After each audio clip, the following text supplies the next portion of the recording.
গণতন্ত্র পুনরুদ্ধারের জন্য লড়াই আপনারা করে যাচ্ছেন। সেই কারণে আপনি বারবার বলেন সবকিছু সংকট সমাধানের একটাই উপায় নির্বাচন।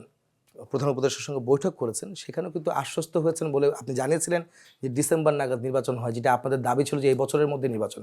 আপনারা স্যার কতটুকু আশ্বস্ত হয়েছেন? না, এখানে ওনাদের সাথে আলোচনা করে যেটা সুনির্দিষ্ট কিছু না বললেও ওনারা এই কথা বলেছেন যে ডিসেম্বরের মধ্যে তার নির্বাচন করার সব প্রস্তুতি নিচ্ছেন। হ্যাঁ, সেই নির্বাচনে স্যার আপনাদের প্রস্তুতি কতটুকু? নির্বাচনের জন্য সবসময় প্রস্তুত থাকি, আন্দোলন করি, সাথে নির্বাচনের জন্য প্রস্তুত থাকি।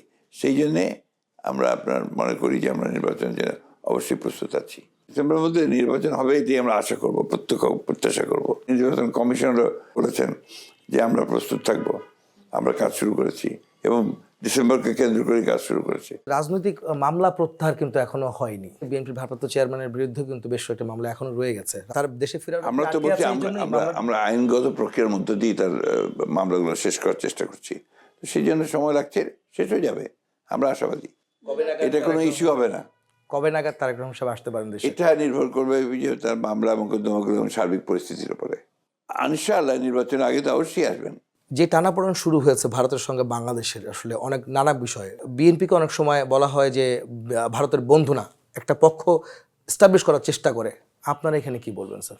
ইন্টারন্যাশনাল যে পলিসি আর কি আপনার সেই ফরেন রিলেশন সম্পর্কে, সে সম্পর্কে আমাদের একটা বক্তব্য আছে সবসময় যে আমরা সকলের বন্ধু হতে চাই, বা সকলেই আমাদের বন্ধু।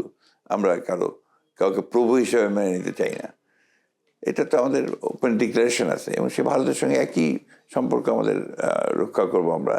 ভারতের সাথে বিএনপির সম্পর্ক এখন কেমন? এখানে তো ধরেন সারাক্ষণ গত বছরগুলোতে সময়গুলোতে আমাদের বিরুদ্ধে ভারত থেকে বলা হচ্ছে আমরা ভারতের শত্রু, আমরা এই আপনার ভারতের সঙ্গে সম্পর্ক ভালো হতে দিই না, বা ভারত যখন ক্ষমতায় ছিলাম ভালো করিনি। আবার এখন অনেকে বলছে যে আমরাই নাকি আপনার ভারতের মিত্র। মজার ব্যাপারটা হচ্ছে যে আমরা লড়াই করলাম 15 বছর ধরে ভারতীয় সম্প্রসারণবাদের বিরুদ্ধে, ভারতের ইন্টারফারেন্সের ব্যাপারে আমরা সংগ্রাম করেছি এবং ভিকটিমস আমরা হয়েছি সবচেয়ে বেশি। সেই ক্ষেত্রে আমাদেরকে যখন আপনার মূল্যায়ন করা হয় সেইভাবে, কতটুকু সঠিক সেটা আপনারা মূল্যায়ন করবেন। তবে একটা জিনিস আমরা খুব পরিষ্কার করি, ভারতের ভুলটা ভারতের। ভারত আজকে যে অবস্থায় বাংলাদেশ সম্পর্ক ক্ষেত্রে দাঁড়িয়েছে, সম্পূর্ণ দায়ী ভারত। কারণ ভারত একটা মাত্র দলের উপর নির্ভর করেছিল এই দেশে তাদের সম্পর্ক উন্নয়নের ক্ষেত্রে। এই বিষয়গুলোই আপনার ভারতকে বাংলাদেশের মানুষের কাছ থেকে দূরে ঠেলে দিয়েছে। আর দায়িত্বটা ভারতের যে বাংলাদেশের মানুষের সঙ্গে সম্পর্ক তৈরি করা, বাংলাদেশের সঙ্গে সম্পর্ক তৈরি করা। কারণ এখনও শেখ হাসিনাকে সেখানে আশ্রয় দেওয়া, আওয়ামী লীগের নেতাদেরকে সেখানে আশ্রয় দেওয়া, যারা এখানে হত্যা করে তাদেরকে আশ্রয় দেওয়া,